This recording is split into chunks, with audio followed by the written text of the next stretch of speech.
A man's body was found in the trunk of a car in a deserted parking lot. Beside the corpse was a file full of family photos of a missing man. The more the police investigated, the more clues they realized all led to a woman who had survived a horrific fire 15 years earlier. At a bar performance, the band's lead singer Jimmy called out Greta's name and sang a song. But in an instant, the bar was engulfed in disaster. A panicked crowd packed the scene. In her panic, Greta saw the desperate face of her former lover, whom she was holding. It was a devastating fire that she would never forget. The news was broadcasting that today marked the 15th anniversary of the tragedy. That fire had claimed the lives of 28 young people. Greta was the sole survivor, hailed by the media as a lucky angel. Meanwhile, the arsonist, after serving 15 years in prison, was set to be released tomorrow. Greta still bore the burn marks from the fire, but she had lost almost all memory of that fateful night. She was now married to Jacek, had 2 lovely children, and lived a very happy life. However, today, when she went to pick up the photos she had ordered from the photo shop, she discovered an old photograph she had never seen before. Strangely, the woman in the red hat had her face crossed out in red pen. The long-haired man standing beside her looked very much like her husband. A delivery man brought a beautifully wrapped bouquet of roses. For 15 years on this very day, she had received that same bouquet, sent by Rafi's father, Boris, through someone else. Greta remembered that after the fire, the first person she saw in the hospital was Boris, who had told her the bad news about Rafi. The doctor quickly declared that Greta had amnesia due to a concussion. To this day, she still can't remember what happened that night. Every year, Boris sends flowers to commemorate Rafi. He's a powerful figure in the underworld, so he's always willing to help Greta resolve her troubles, especially since the arsonist is about to be released from prison. But Greta just wants to maintain her current life. She didn't want the past to bother her anymore. Greta showed Jacek the old photo and asked him about it. A fleeting look of panic crossed his face. She calmly said she didn't know who the people in the photo were. Luckily, a work call came in, so Jacek excused himself to go into the room to answer it. Greta held the old photo and gazed at it for a long time. When she was about to ask him more questions, she realized he was nowhere to be found. She returned to the living room, only to find the old photo on the table had disappeared. Looking out the window, she saw him hastily driving away. She called him, but the call went to voicemail. Meanwhile, he was secretly calling a mysterious person. He said he didn't want to continue pretending anymore, nor did he want to run away from that person. Even if he had to be controlled by his boss, he could handle it. He drove to the address the mysterious person had provided. Another car was following closely behind. The 2 cars stopped in a deserted parking lot. The man got out of the car without saying a word, then threw a few punches that knocked Jacek unconscious. He then shoved him into the trunk and drove away. Jacek's original car was left in the parking lot. That night, when Jacek didn't come home, Greta worried and called Camila. But Camila had her own family to take care of. She could only stay for a few hours before going home. Her husband was fast asleep on the sofa. He didn't even bother to clean up a glass that had fallen into his bowl of noodles. She was used to this kind of life. The happiest moment of her day was around 10 o'clock at night. That's when she secretly watched the attractive blonde woman across the street greeting guests. It was like this every day. Jacek didn't come home all night, and he didn't answer the phone. The next day, Greta went to his company to ask about him and found out he hadn't been to work since the day before. His clients didn't know where he'd gone either. Everything had been messed up since that old photo surfaced. What does the red underline mean? Is the long-haired man in the photo really Jacek? Greta couldn't figure it out, so she posted a missing person notice on social media. Unexpectedly, a man saw Jacek's photo and suddenly remembered something from 15 years ago. It turned out that Greta had just recovered from a critical condition and had threatened that if anyone found out what happened during the performance, they would die. That man was Jimmy, the lead male singer of the trio. Greta still had no news of Jacek. Just then, a man named Boris, claiming to be a prosecutor, came to see her. Upon meeting, he showed her an identical old photo. The person marked with red lines was his daughter, Alex, who had been found dead in the parking lot in front of their house 15 years earlier. The police concluded she had been in a hit-and-run accident, but not long ago, he learned it was a contract killing. 15 years ago, someone had given the killer the exact address and time Alex would be home. In other words, it wasn't a hit-and-run accident, but a premeditated assassination. But when Boris examined Alex's belongings and returned to the prison to confront the killer again, he discovered that the killer had done something reckless the very day the truth was revealed. Someone had secretly placed an old photograph among the the photos Greta had picked up from the Photoshop the previous day. The name Jacek was written on the back of the photo. That's why Boris tracked down Greta. Among Alex's belongings was a diary. Inside, it stated that she had a boyfriend named Simon. 15 years ago, he suddenly disappeared without a trace. It's possible that this was the other man in the photograph. There was also a photograph of Alex. At first, Boris thought she was pregnant with Simon's child. But when he saw Jacek's name on the back of the photo, he realized the baby was Jacek's. 15 years ago, Alex was murdered. 15 years later, Jacek disappeared after seeing the old photograph. Could these two events be related? Greta went to the police station to report the crime. The detective only asked a few irrelevant questions, like how the two of them knew each other. In Greta's mind, a few vague memories surfaced. She had met Jacek in a village in France, but these questions were of no help to the investigation. Jacek was an adult, and he hadn't been missing for 48 hours, so the police simply recorded the information and told her to go home and wait for news. Meanwhile, the man named Robert was browsing social media looking for a victim. He noticed a beautiful blonde girl named Marilla. They struck up a conversation, so he immediately arranged a meeting. Marilla was the same woman Camila had been secretly watching every night. Robert used the excuse of having valuables in the trunk of his car to park Jacek in Marilla's garage. Unexpectedly, she heard noises coming from the trunk. She discovered Jacek tied up inside and was about to call the police, but Robert caught her. Before acting, Robert made Jacek call Greta to let her know he was safe, that he had just gone outside to get some fresh air because he was in a bad mood. He'll be back in a few days, and she mustn't call the police. When Greta called back to ask for more details, she only got a cold voicemail message. This only increased Greta's suspicion. She investigated Jacek's call history and discovered he had contacted a lawyer named Sandra the previous day. Sandra acted indifferent and said she knew nothing. But when she saw the old photo, her expression changed instantly. She asked Greta where she found it. Seeing Greta still wondering about Jacek's whereabouts, Sandra said she basically didn't understand the person sleeping next to her every night. Greta waited for Sandra to finish work in the parking lot and then secretly followed her home. When the crowd of reporters arrived, she learned that Sandra was defending the arsonist from 15 years ago. That night, Greta came home very late, so Kamala stayed to help her with the two children. Just then, Boris called her and said that he had found Simon's mother's address. He said he would take Greta to visit her grandmother soon, but strangely, he was standing outside Greta's window, watching her. She recounted the day's events to Camila. Together, they searched Sandra's social media accounts. They discovered something unusual in her photos. Behind each picture was a framed family photo. The more they looked, the stranger it seemed. Greta frantically searched Jacek's old room. Camila then posed a question that jolted Greta awake. How much did Greta really know about Jacek? All the phones in the house were registered under Jacek's name. He was also paying off the mortgage, and she had never been allowed to check his accounts. She only knew that his grandfather had left him an insurance company, and he owned a stake in it. His parents and sister treated him terribly, so he rarely mentioned them. He had also never contacted his relatives. Later, Greta found a family photo in Jacek's old room that was identical to the one behind Sandra. She immediately recognized Sandra as Jacek's sister. After Camila returned home, she called her husband into the bedroom. It was 10:11 p.m. She sensed something strange. Tonight, Marilla wasn't entertaining guests as usual. Instead, a man was standing by the window watching something. He called a mysterious person, demanding that she hand over Jacek in exchange for cash. The other person messaged back that they wanted him to deal with another person as well. Then, Camila saw Marilla's driver leave. Unbeknownst to her, he had taken her to a deserted suburban area, filled it with gasoline, and set her on fire. Greta exposed the relationship between Sandra and Jacek. Sandra helplessly admitted the whole truth. Jacek had always caused trouble and severed ties with his family. The last time she called him was to beg for help, but he was busy in a meeting and quickly hung up. When she called back, all she got was a voicemail. As for defending the arsonist, that was because her clientele was so diverse. She was just finishing her work, but Greta always felt something was wrong. Camila carefully observed Marilla's house and found no one there. Just then,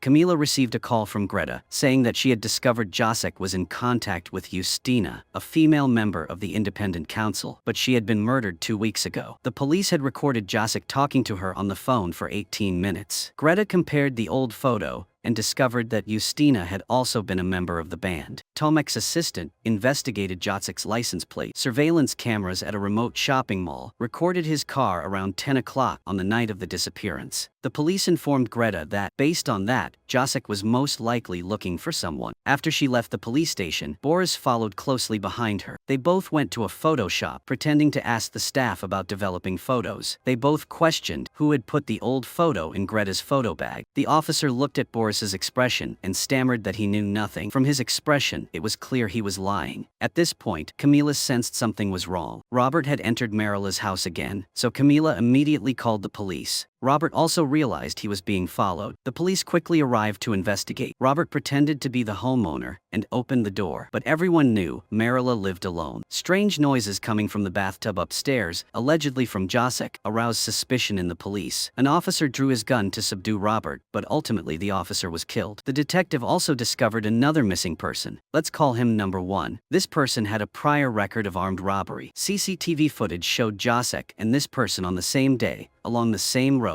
and at the same time of disappearance. There was still no activity at Marilla's house. Camila approached and saw the police officer's body lying on the ground. She was terrified and trembling and called the police again. At the same time, Greta helped Camila pick up her child and bring her home. At that moment, Greta unexpectedly encountered Robert driving Jacek's car. He recklessly accelerated, heading straight towards her. Luckily, Camila managed to pull her away just in time. Camila stayed behind to continue calling the police, while her husband and Greta chased after Robert. He sped further and further away, leading them to a deserted road. By the time Greta realized something was wrong, it was too late. Robert jumped out of the car, pulled out a gun, and fired. Camila's husband was seriously injured. Greta, quick-witted, immediately widened the distance between them. However, due to poor visibility, she crashed into the roadside barrier. The police arrived in time and took Greta to the hospital for treatment. She only suffered from shock and her physical condition was not serious. She only needed a day of rest to be discharged. But Camila's husband was not so lucky. His injuries were too severe and he remained in critical condition. When Greta returned home, Jimmy came to see her. The first thing he said stunned her. He said Jacek had been dead for 15 years. At that time, Greta was also present. She had witnessed everything backstage at the performance. But Greta's memories from 15 years ago were almost completely gone. She couldn't remember what Jimmy had said, yet she vaguely felt that the recent unusual events were definitely related to that lost memory. So she and Boris went to Simon's mother's house. The two children were playing on the swings outside the house. Simon's mother initially avoided them, refusing to come out. Only when she heard Greta's name did she hesitate for a moment, before finally opening the door.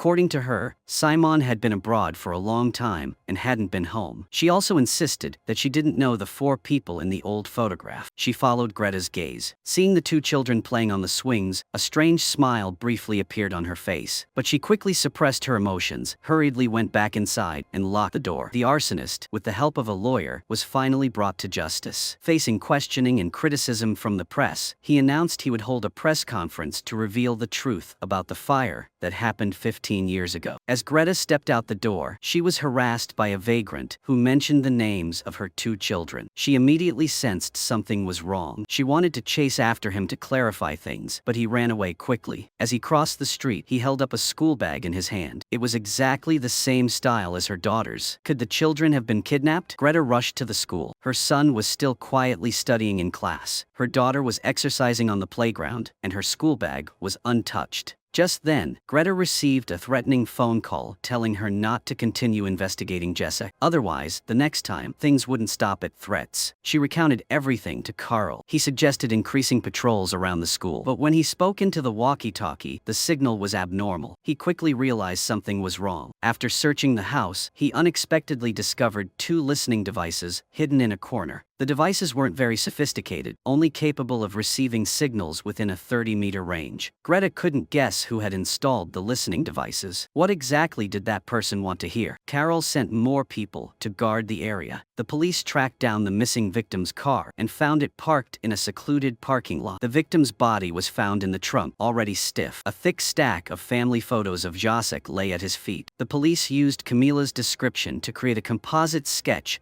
of the missing victim. The victim's wife immediately recognized him as a former prison inmate her husband had met in prison. He had recently been released and had used her husband to commit countless crimes. She had already anticipated this outcome for her husband, because anyone who had been targeted by Robert almost certainly couldn't survive. The police investigation revealed that Robert had a criminal record, specializing in using online dating sites to find single women. He exploited them and their homes to continue his activities. He was an extremely dangerous and cunning antisocial individual. But the question was, what was his relationship with Jacek? Was it a personal vendetta or a hired murder? Robert installed an automated voicemail on a female online user's phone, saying she was traveling abroad and wouldn't be back for 6 months. Then he secretly broke into her villa and locked Jacek in the basement. At this point, Jimmy sought out Sandra. He realized that he had been toyed with for 15 years. Since then, his days had been like those of a restless ghost. Sandra had a brilliant career, while he had lost both his career and reputation. Losing a large sum of money made him increasingly agitated. If it weren't for the constant security at his law office, he would have acted long ago. Today is the day of the press conference where the arsonist will reveal the truth. Greta and Boris are present at the scene. Actually, 15 years ago, the arsonist was Rafi's close friend. He had stolen alcohol from the bar, been caught by security, and beaten severely. Afterward, he threatened Rafi that he would burn down the bar. Greta seems to remember some things. On the night of the fire 15 years ago, she seems to have witnessed something firsthand. Rafi also revealed part of the truth to her a few days before the fire. She had suggested breaking up with Rafi because he wanted to win her back. He personally came to the bar. That's why every time Greta dreams of Rafi, the most vivid memory is his heartbroken and desperate face. That year, Greta coincidentally met Jimmy, the lead singer of the band. Although she wasn't interested in that type of man, she couldn't resist his pursuit. Afterward, she suggested breaking up with Rafi. If Rafi hadn't gone to the bar to try and stop Greta that day, he wouldn't have died. Sandra announced shocking news. Today's press conference was cancelled. The matter was closed. Neither she nor the arsonist would answer any further questions. Robert checked his bank account and discovered the mysterious figure hadn't transferred the money. The mysterious figure also didn't specify how long he intended to keep Jacek. Robert called the person and then informed Jacek of his new mission. Robert said he would soon reunite Jacek's family. Camila sent someone to investigate Justina, one of the girls rescued from the fire. She had tried to reveal the truth about the fire 15 years ago, but was murdered before she could. Someone even destroyed her hard drive, and the draft of the truth disappeared. Justina was a member of the band at Leighton Bar. The band consisted of Alex, Jacek, and Simon. Now, Justina and Alex are both dead. Simon's mother says he's abroad, and Jacek is missing. What exactly happened between these four? Camila discovers that the band's records are incorrect. Simon and Jacek's names are mixed up. A few fragmented memories of Jacek when he was young flash through Greta's mind. It seems there was a romantic relationship between him and Greta, but she can't quite remember it. Sandra takes the arsonist to the train station. He's preparing to return home. That very night, he's murdered. The prosecutor contacts the forensic pathologist who examined Alex's body 15 years ago. The report contains a shocking detail. Alex showed no signs of pregnancy that year. The photo of her holding her stomach was just a fake pregnancy. Boris arranged for Greta's protection, but then Robert acts swiftly, shooting and killing both of them. He then kidnaps Greta. Camila witnesses them leaving at the exact moment they are apart. The police investigation revealed that the primary victim, Alex's killer in the series of murders, was also Robert's cellmate. Upon receiving information about the victim's abduction, they immediately went to the scene to obtain Camila's testimony. The assistant also made a new discovery. He found that 3 women had chatted online with Robert. One of them was currently traveling abroad and wouldn't be returning for 6 months. A long-abandoned house was the ideal location for a hideout and a potential crime scene. Tomek and his assistant immediately went to the woman's villa. They split up. One checked the rooms inside, while the others searched the surrounding garden area. When Robert returned with Greta, he unexpectedly ran into the assistant. Greta quickly honked the alarm, but she was already subdued. The assistant quickly realized something was amiss, immediately pursued them in her car, and then remembered she needed to contact headquarters. Tomek heard commotion in the basement and quietly entered. He finally rescued Jacek, who was being held captive there. Meanwhile, Greta, gritting her teeth, desperately tried to grab the gun from Robert's hand. During the struggle, the car lost control and crashed into the railing, hitting Greta's head hard. Fragmented memories flooded back into her mind. In the fire 15 years ago, she had indeed seen that besides the 28 guests, there was another person who had also died. But who was that person? After Robert regained consciousness, he tried to kill Greta. She managed to escape, pick up the gun that had fallen to the ground, and kill him. Finally, she was saved. Then came two pieces of news. The good news was that Jacek had been rescued by the police, but the bad news was that he was still in the intensive care unit. He was out of critical condition. Greta visited him many times, but each time he remained unconscious with his eyes closed. When a person falls into a coma, their senses may not completely disappear. Therefore, Greta specifically showed the video that her children had filmed, sending messages of encouragement to Jacek. She sat by the hospital bed for a long time. She only left when the nurse came to check on him. As soon as she got home, she heard the doorbell ring. When she opened the door, there was no one there, only an envelope on the floor. It was from Jimmy. Inside was a USB drive containing recordings of Leighton's band practice sessions from 15 years ago. Strangely, even Alex, who was very familiar with Leighton, called Simon by the name Jacek, and Jacek was being called Simon. Greta was stunned. The information she had previously checked online was correct. Jacek was Simon and Shimon was Jacek. In other words, Jacek had replaced Shimon's identity. It was important to emphasize that Greta's current husband's name was Simon, not Jacek. But Greta always called him Jacek. After Simon's mother learned he was hospitalized, she didn't say a word and immediately packed her bags to visit him. Taking advantage of that opportunity, Greta went into his room. Suddenly, she saw many photos of her two children. It turned out that this was why Simon's mother had such a warm smile when she first met them. The reason was that she was their grandmother. She stood by her son's bedside, her face filled with pain and reluctance to speak. She recounted how she had been seriously ill years ago, forcing him to participate in some scheme to earn money for her treatment. All the fragmented pieces finally came together to form a complete picture. The most important piece was Greta's lost memory. She arranged to meet Jimmy at the bar. Under his prompting and provocation, she finally remembered everything that happened on the day of the fire 15 years ago. During the bar performance, Jimmy had performed a song originally composed by Jacek as a gift to Greta. Jacek, enraged, confronted Jimmy on the spot. During the argument, they physically fought. Jacek was so enraged that he grabbed a fruit knife nearby to attack. Because Jimmy was acting in self-defense, he committed murder. Greta witnessed the entire incident. Jimmy admitted that he had accidentally killed Jacek, but he insisted he didn't harm the other three members of the band. So who was the real killer? Jimmy suggested that Greta carefully review the video on the USB drive. He was hit and killed by a speeding car immediately after leaving the bar in a fit of rage. The practice video looked like a normal singing rehearsal, but when Greta watched it closely, she noticed the reflection of another woman in the mirror. If she remembered correctly, that woman was also present when Jacek died. The hospital announced that Shimon had regained consciousness.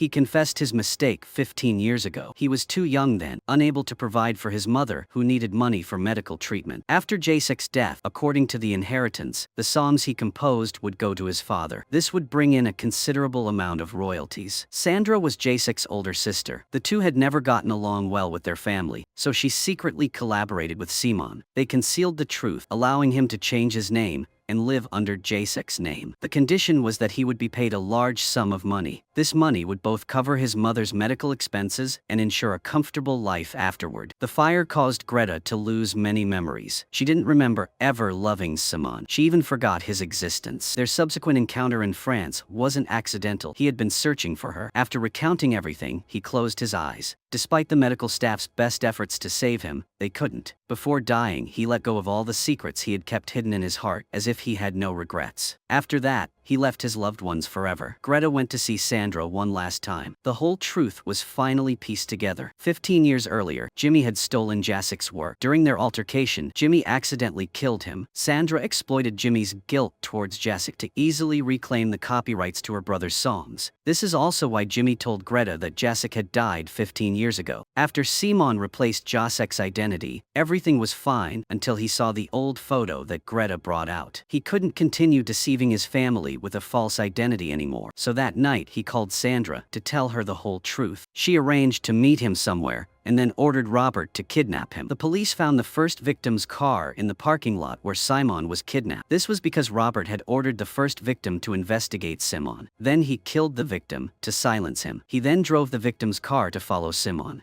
After kidnapping Simon, he switched cars. He took Justina away in Simon's car. Not only that, someone used the serial killer to stab Alex to death, kill Justina, and destroy the hard drive. He wanted to silence everyone who knew the truth but refused to cooperate in that old photo. There was one woman Greta overlooked, only her back visible. That woman was Sandra. She was the first person present after Jacek was found dead. She helped the arsonist burn down the bar. That's why she became the arsonist's lawyer, to ensure he kept his secret. All the people who died after Jacek disappeared, except for one special case, were silenced by Sandra. She also wanted to order Robert to kill Greta, but things didn't go as planned. The police received a complaint and arrested Sandra. The tragedy of 15 years ago was finally solved, but one question remained. Who placed the old photo among Greta's photos? Boris showed Greta Alex's diary. Inside, there are detailed records of how Simon and Jacek swapped identities. He knew all along. He had secretly placed the old photo there at the Photoshop's employee's request. He drew the red ribbon himself, and even the weather was fabricated. He deliberately stirred up trouble to uncover the truth behind Alex's death. As for her faking her pregnancy, it was to win back her boyfriend, who had long since fallen out of love with her. 15 years ago, her boyfriend was Simon. Boris asked Greta if she remembered who took the old photo. Finally, she remembered everything. 15 years ago, she and Simon fell in love at first sight. Alex deliberately asked Greta to take photos for the band. Alex even pretended to be close to Simon, but Simon's gaze only lingered on Greta. This final piece of memory completed the whole picture of the events of that year. The film ends here. Thank you for watching, goodbye, and see you again.